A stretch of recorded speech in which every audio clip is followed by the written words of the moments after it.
মক্কার বিশিষ্ট ব্যবসায়ী সাতকানিয়ার কৃতি সন্তান ইনভেস্টর গিয়াসউদ্দিন চৌধুরীর ব্যবসায়িক প্রতিষ্ঠান দিয়াফা জামাল কোম্পানির বার্ষিক পিকনিক মক্কাস্থ পার্কত অনুষ্ঠিত হয়। যুবনেতা এস.এম. নজরুল কবির রুবেলর পরিচালনা ও উক্ত কোম্পানির স্বত্বাধিকারী ইনভেস্টর গিয়াসউদ্দিন চৌধুরীর সভাপতিত্বে প্রধান অতিথি হিসেবে উপস্থিত আছিল জেদ্দার বিশিষ্ট ব্যবসায়ী ও রাজনীতিবিদ ইনভেস্টর আলহাজ আব্দুল মান্নান। প্রধান বক্তা আছিল ব্যবসায়ী ও রাজনীতিবিদ জনাব মীর মনিরুজ্জামান তপন।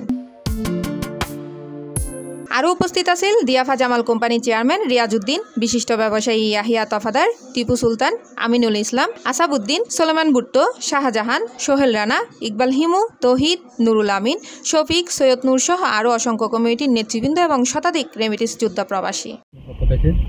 আমরা সবাই ধন্যবাদ প্রকাশ করছি।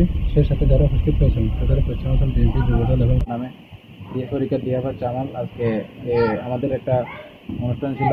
সবাই মক্কার যারা চিটাগাঙে উপস্থিত সবাই মক্কার সবাই এখানে উপস্থিত হয়েছেন, সবাইকে ধন্যবাদ।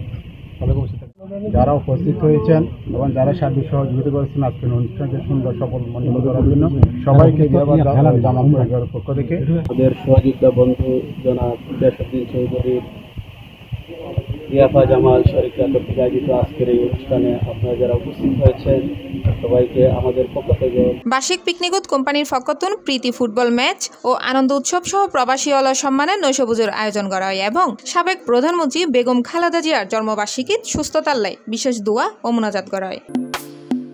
Desk news, C+ TV, Chittagong.